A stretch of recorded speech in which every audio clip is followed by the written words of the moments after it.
Washington has a chance to win big on the NIL front.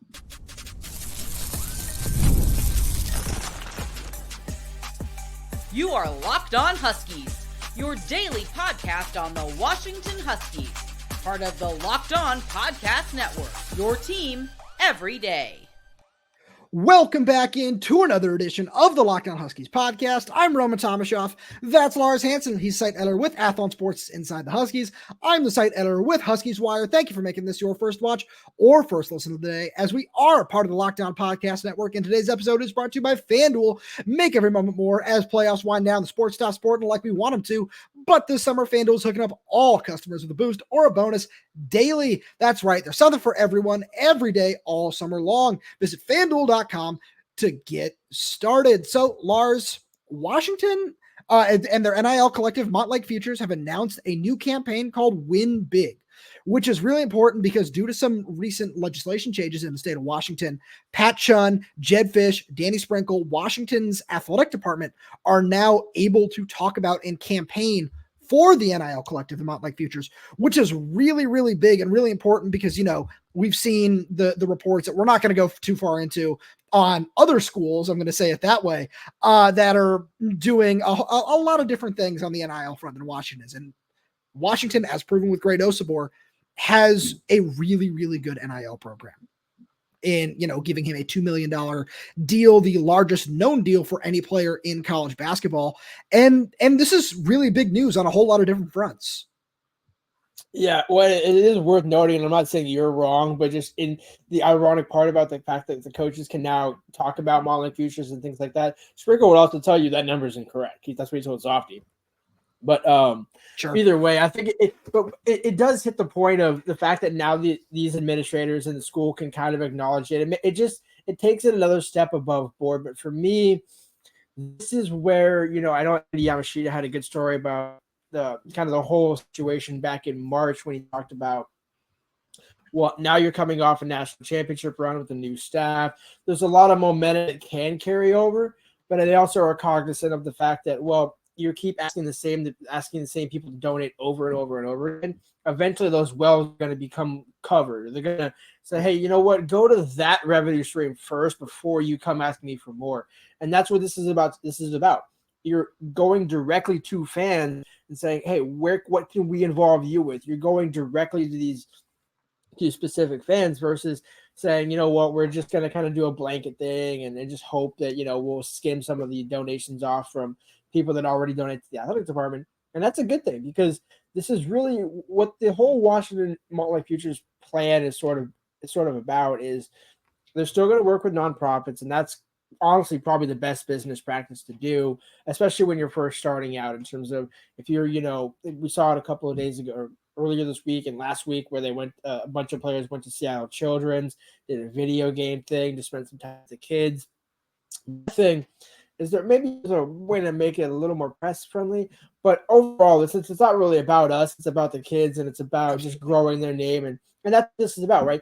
The whole point of name, image, and likeness when you're in college is to build your brand for the NFL, theoretically, right? So when you think about what do teams want to see? Oh, hey, you're working with Boys and Girls Club. Oh, you're working with Treehouse. Oh, you're doing all these positive, good things in the community.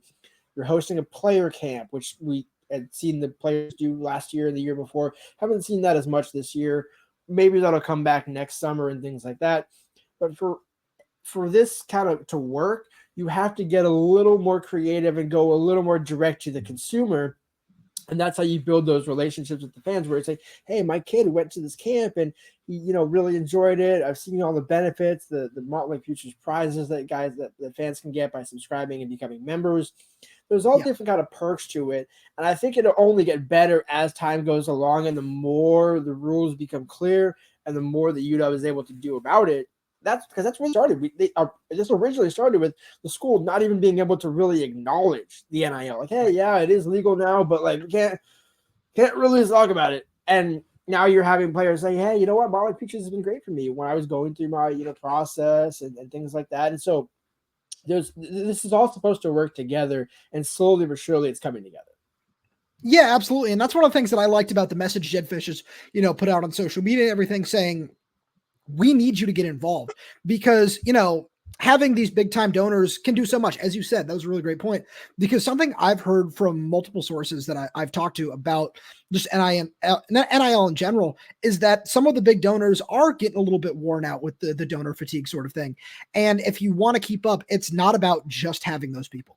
It's about having fans that care about the university, having alumni, having all these different people that say, yeah, we're willing to put in, because Montlake Futures, as little as $25 a month is what they say. They're one-time donations for, other thing. You can make a one-time donation, but they have a membership program that starts at $25 a month that fans can go through. And I honestly really like that. And, it might sound like we're advertising here, but we're not. This is just something that I really do like, because it's an easy, cheap way for fans to get involved and say, I feel good because I'm supporting my favorite athlete, my favorite team, my school that I went to. And there are really nice, cheap ways to do that. And if, let's say it's a large number here, but let's say 1,000 fans want to do that at $25 a month, all of a sudden that's a whole lot of revenue that you can put towards one thing or another, in the transfer portal and recruiting, whatever it is that you want to do. All of a sudden that's a whole new revenue stream. And that's what this is really about. And seeing Pat Chun get behind it, see Jedd Fisch, Danny Sprinkle do that is something that I think is going to be really beneficial for Washington over the next couple of years.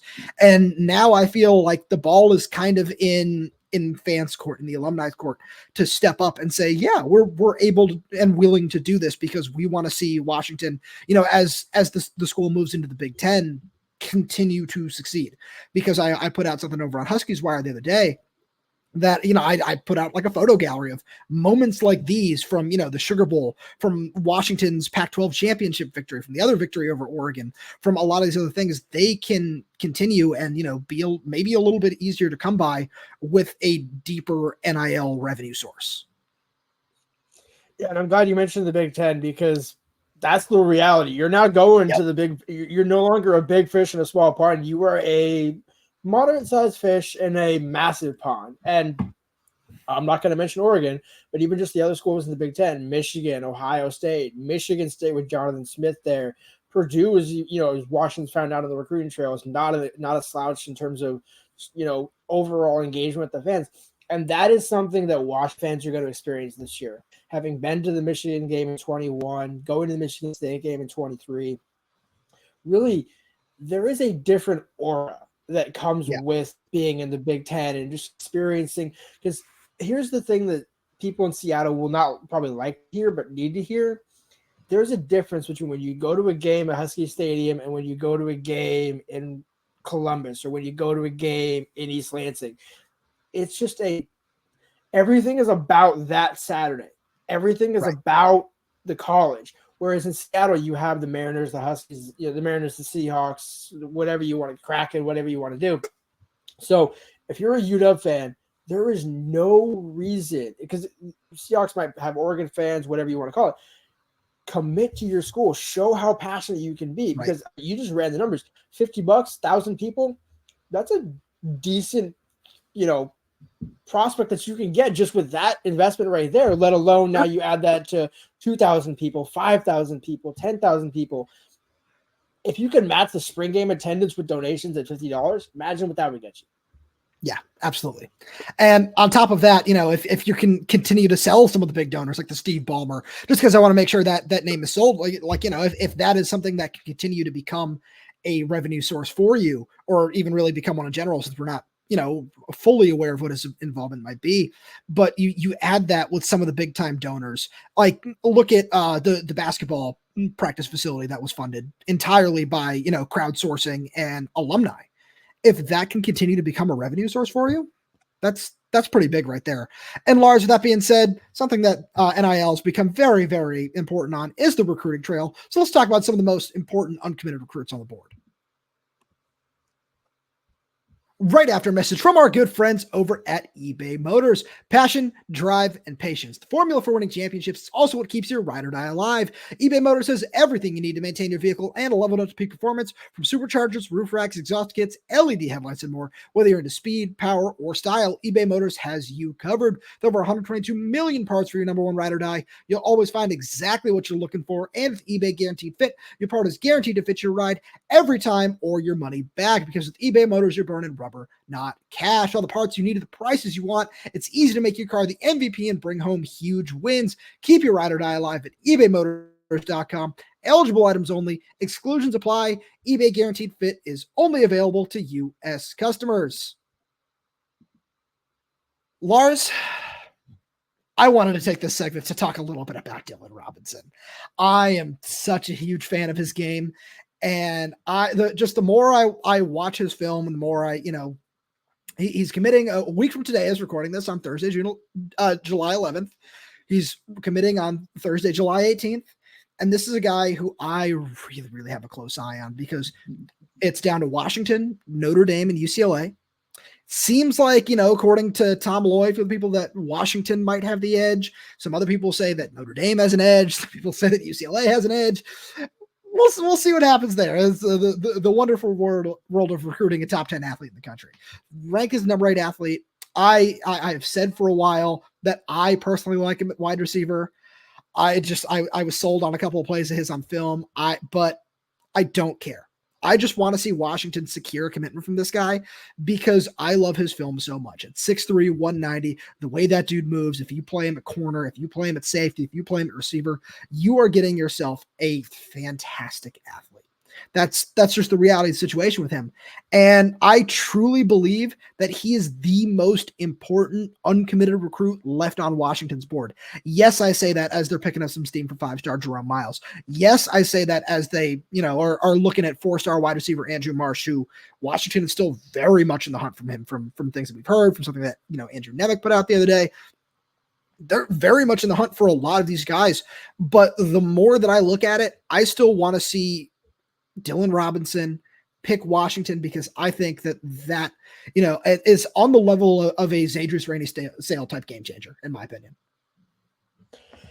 You're not wrong. I obviously have been day one liking him at cornerback, Robinson. But this is just, and it's really kind of ironic as I was starting to look more in this class, and I wrote a couple of stories yesterday. It's just hilarious to me how the top 2 guys and maybe even the top 3 guys will be defensive recruits at the end of the day. Whereas Zadrius Rainey Sale is the cream of the class right now at 111 on 247. I believe if Clardy were to commit, he would be up there as well. And that's where I want to go. Whether you take another thing, what's important to kind of sorry, I want to say if you're talking about 4-star safety Ladarian Clardy, who's from Escambia High School in Pensacola, Florida. Yeah. Exactly. If you can get, and I think that's what's important about this class, is they laid the foundation and then still had all these top guys. So where, again, you could take all of them. You could take Dylan Robinson and Ladarian Clardy and a Rylon Dillard-Allen. This doesn't prevent one or the other. You're not playing Clardy off of Rylon Allen. You're not playing Zamorano off of Dylan Robinson, because I think when you look at the end of the day, there's so many guys on the back end of this class where we don't know what the numbers are going to look like, come January, February. And I would not be surprised if there's ways to create room. And as we said on a couple of shows earlier this week and last week, you would rather take those guys in the high school, especially when you're talking about a 5-star Jerome Miles at wide receiver, a 4-star Ladarian Clardy at safety, a 4-star just dude, and Dylan Robinson. That's where that talent can come from. And you can, guess what? Have that for 3 or 4 years versus have to go to the transfer portal ranks and hope that you can beat out of school. And maybe you have to kick another $500,000 in NIL to make it happen. That's not sound good business. That's not sound business. That's just flat out. That does not make any sense. It's like a team in the NFL saying, hey, you know what? We're going to have these 4 guys that high paid and then end up going with 1 more. None of it makes sense. But I like the way that they built this class to where all these guys that they're closing on just become cherry on top. And then you figure out the numbers in the back. The reason why I like Ladarian Clardy is for all the reasons that you like Dylan Robinson, but even more so on the other side of the country, where now we will talk about California recruits and the need to keep guys on the West Coast. Absolutely, you're 100% right. No, you're not wrong. I'm just going to take the other side of the fence situation. The fact that you can go into the state of Florida, and this is where it is important for me, you identified the talent before most of the South Florida schools. That to me is criminal, but also speaks to where those coaching situations are with Mario Cristobal, Mike Norvell, and Billy Napier in Florida. And Will Harris, also shout out, former UWP coach, is now at Florida as well. The fact that Washington went all the way, and by the way, Vinny Sinceri, shout out Paisan, but comes in from the NFL, gets a kind of has a not a running start, but kind of had to play catch up a little bit. Goes all the way, takes up a lot of ground, and is very close. I would say, June. I know it's going to be a hard pull. I know it's going to be a hard pull, especially when you have Miami, Florida State, Ole Miss, all that. But that TikTok, man, I know some people say it was just fluff and words are words, but you told me the last time it came from the state of Florida, a natural native of Florida, not Michael Penix, where it's Florida via Indiana through Caleb DeBoer. Like there's there is because I know we mentioned the importance to carry on that recruiting with Michael Penix from Florida. Problem is, there's a kid from Tampa Tech who's going to not Washington. He's a 4-star recruit. So that high school that Penix that went to does produce significant talent. You might not be able to get those guys initially because, again, Vinny's playing catch-up. But the fact that you're playing catch-up and you're getting a guy getting a guy out of Florida over several schools that actually want him, that would be a major feather in the cap for Paisan. So I want to take that a little bit of a step further because I've been so impressed with Vinny Sinceri in the recruiting trail. And let's be real. Washington doesn't have a true safety committed yet in this class. They don't. But with that being said, you talk about Ladarian Clardy. You talk about Dylan Robinson, who could very well be a safety. You talk about Rylon Dillard-Allen, who seems to be a heavy UW lean at this moment ahead of his July 26th commitment date. If he lands 2 or even possibly all 3 of those guys, and John Richardson's also done impressive work on the recruiting trail, especially when you talk about Dylan Robinson. But hats off to him, man. Where I remember when we talked to him in spring camp, one of the first things he said when he was asked about his relationship, just how he likes to, recruit and how he likes to build relationships, he went on a tear. I don't remember the full quote, and I don't want to, take words out of his mouth here, but the one thing I do remember is he says, I love building relationships with the young men.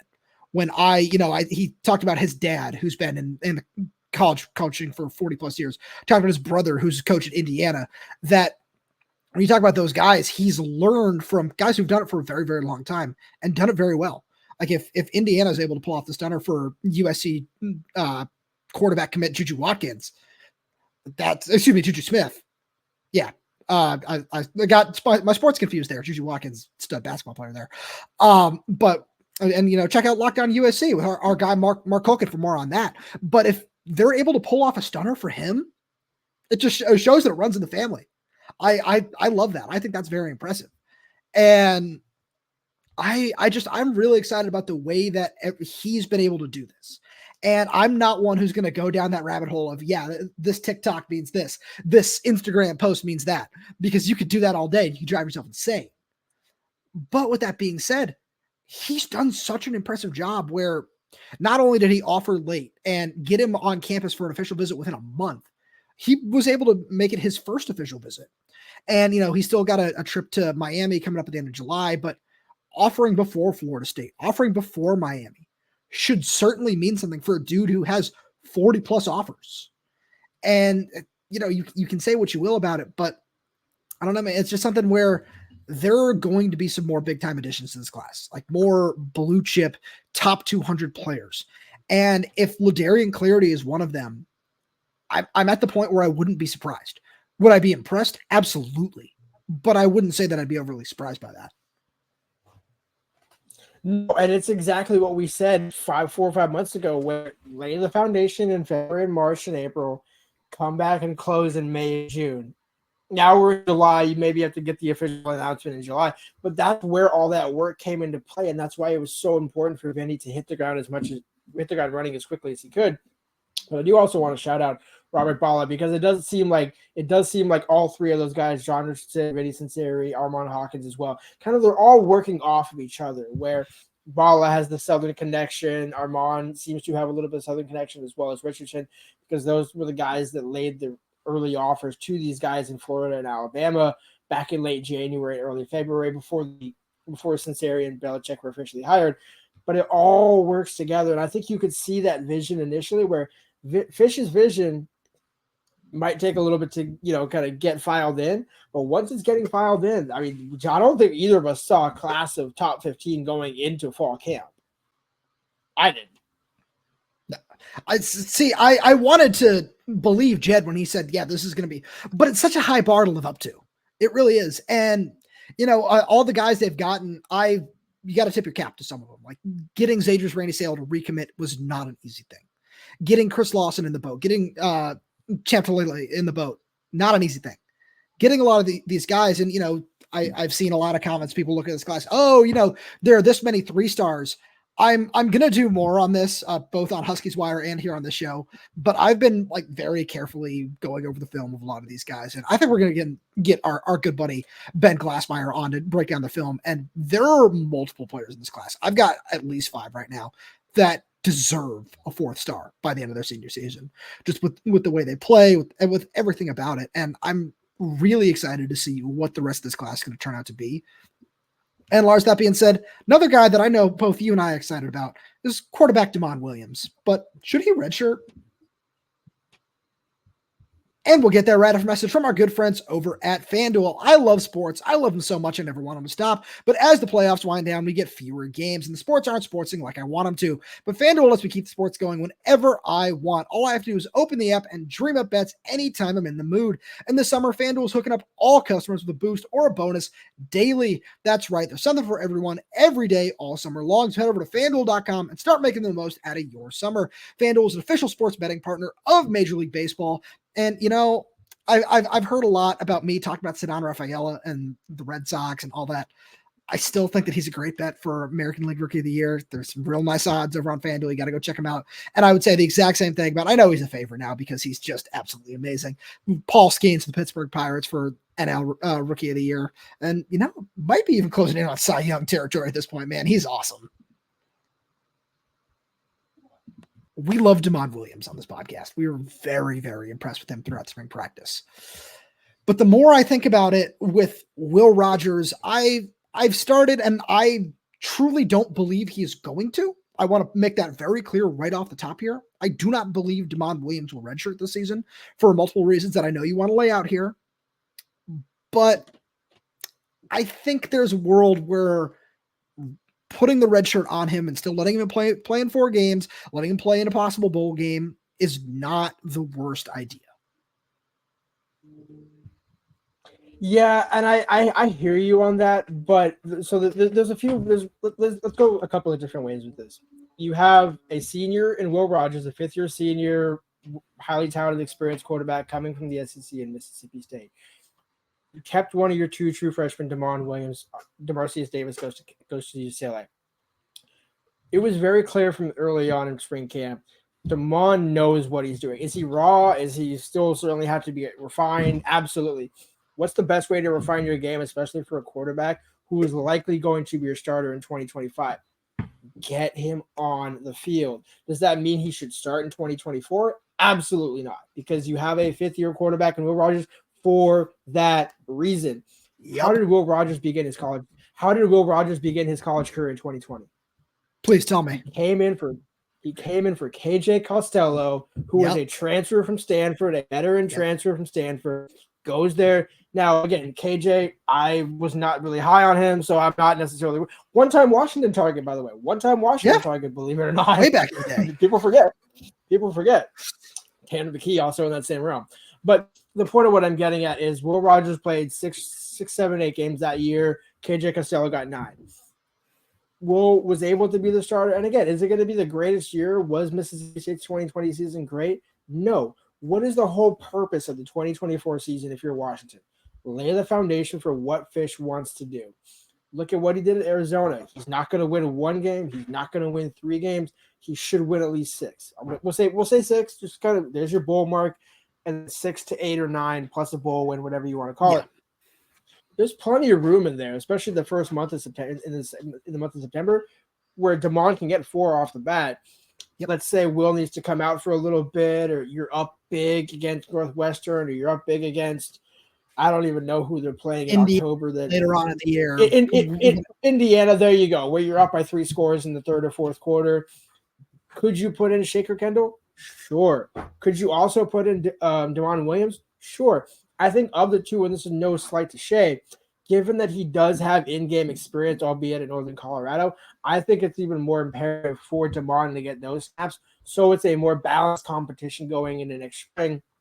And let's be real, given that Fisch brought him from Basha, knows him well, you're obviously bringing Kendall to be a body and do a job. But this offense is pretty much getting ready to be built for Damon Williams. So the best way to do that in 24 and 25 is to get him ready in 24, and that means playing 6, 7, 8 games. That doesn't mean he's starting or playing a significant amount of snaps. He's just getting feel for the game, getting mop-up duty, and then he'll have that ample experience to compete with Kendall in spring camp next year. Oh, absolutely. And so I want to flip to the other side of the coin here because nothing you said is wrong. But I think there's one glaring reason why he shouldn't redshirt. And for me, it's the questions on the offensive line. I know you and I both believe that they're going to get things figured out, that it's not going to be a terrible offensive line by any stretch of the imagination. Like, come on, we'd watch Colorado's offensive line last year. Let's be serious. It's not that. But when I watched him on in the spring game, there were certainly some things, especially, working behind the second team offensive line a decent amount of time, that there were things that gave me pause where a lot of things were under his control or not under his control. When you look at, there's a free rusher here, there's a free rusher there, this guy's getting beat in half a second because there's a lot of youth on the offensive line as well. And I think that that's something where you want to play it safe in a certain sense. And when, a lot of the games that we're going to see him in, when we look at some of the non-conference stuff, you're going to see him behind a second, third string offensive line at times, which is fine because against lower level of competition, that's a nice way to get some of these guys indoctrinated into the world of college football and getting them just some snaps, some reps, some experience. But when you really get into the thick of it, and I'm saying this is somebody who truly believes that there are going to be packages where Will Rogers is going to get taken off the field this year at times because of exactly what you said, because they want to lay the foundation for Damon Williams. What are those going to look like? I don't know yet. You don't either. We'll see. But I think that you want to make sure that you play it safe to a certain extent where you don't want to get him hurt. Obviously, that's the last thing in the world you want to see, but you also just want to make sure that the reps he's getting are quality, that you don't want it to just be garbage time reps here, garbage time reps there. And honestly, in my opinion, you might see some of those better reps in practice where you can figure out certain things. You can control way more of the situation. Now, again, I do think he's going to see the field. I think he's going to see the field a lot, but I don't know, man. I think that giving him some time to truly develop, let him get his feet wet, get his legs under him, which we saw during the spring. And when he was able to do that during spring in these controlled settings, he looked really good. And he's still going to get that experience at the college level, especially early on in the year. But I think as the season goes along, you might want to play it safe a little bit, just at different points in time, depending on how, certain games might play out. I don't disagree about playing it safe, although I don't think Fisch would characterize it in that sense. I think but actually what you was speaking to your point about playing with the younger guys almost lends credence to why he should play more as a freshman. Yeah. Because you're going to work with Son Fasolo. You're going to work with some of these younger offensive linemen that you're going to be working with for the next 2, 3, 4 years of Washington. So why not do that in 24? And the other side of this coin that we could mention is if Will Rogers is hurt, you don't have a choice. Right. Like, but you never want to plan on that, which is kind of why we didn't really go down that road. Right, but at the same point, with Damon being more of a scrambling quarterback, I think actually it plays into your point of, hey, why not? Let's take Will out for a couple of drives, knowing we got a 2-touchdown lead, and see what Damon can do. Not necessarily in garbage time, but you're still working with that first string offensive line that is going to be young, and I think it's worth noting, even with the veteran transfers that they brought in, some of the young guys are able to win out for some of those jobs. It speaks even more to building that young core together, where we saw that with Fafita McMillan, Arizona, Jonas Sabaena, all these guys. Build them. Jonah Coleman was in that same boat. And so I think knowing that Adam Muhammad and Jordan Washington are going to be more of the backs for Damon than Jonah Coleman will, that's why you have kind of a staggered progression where you still want to have the veteran in Will Rogers. You still want to have the veteran in Jonah Coleman. You still want the veteran in Jeremiah Hunter. But you know what's coming down the pipeline pretty soon. And so you don't want to wait and stall, because if Damon does, let's say, get 4 games plus a bowl game, how much does that help him next year? I think if he has 6, 7, 8 games, which again, does not mean he's starting. He could play a majority of those games off the bench. And maybe, by the way, maybe Will Rogers is cooking. Now, it also could be that if Will throws 3 or 4 picks and Jedd says, all right, you know what? Game's already lost. Damon, get in there. We'll see what you got against, Michigan or Ohio State. Both of those sides of the coin work to get both of them on the field. And I just honestly can't wait for fall camp to come around, because I'm really curious to see how much growth Damon does have, because we did see that he was very good in decision making and understanding how to break down the pocket, keep his eyes down the field. So he checks those boxes. But I want to see Will after another summer in the weight room with the guys around the team. How much sharper is he with a better offensive line that he had in the spring, more weapons on the outside? Because I don't think we saw the full Will Rogers, and so it's hard to give a true assessment of what this quarterback room is going to be. But it's such a good problem to be in, because you have one of, if not the most experienced quarterback in college football, and one of the most electrifying quarterbacks coming up in college football on the roster at the same time. Why I think Jedd's going to figure out a way to get both of them on the field. It would be hilarious if you have Will and Damon lined up at the same time. I really want to see that. And that is the perfect place to leave this one off. Because that would be so much fun. Lars, as always, thank you so much for being here. Thank you to all the everydayers for tuning in. We really do appreciate your support. We got a lot of fun stuff in the works. Make sure that you just stay tuned. We're going to be announcing some fun stuff here in the next week, 2 weeks. And one other thing that we do need to announce right now is we're going to be going back to our full-time 5 days a week schedule starting on Monday. So make sure the best way that you make sure that you're up to date on everything it is that we're doing is that you subscribe wherever you get your podcast, whether that's YouTube, Spotify, Apple Music, Amazon Music. We're there. We're everywhere. Make sure to like the video, click that little bell so you never miss when we post a new video.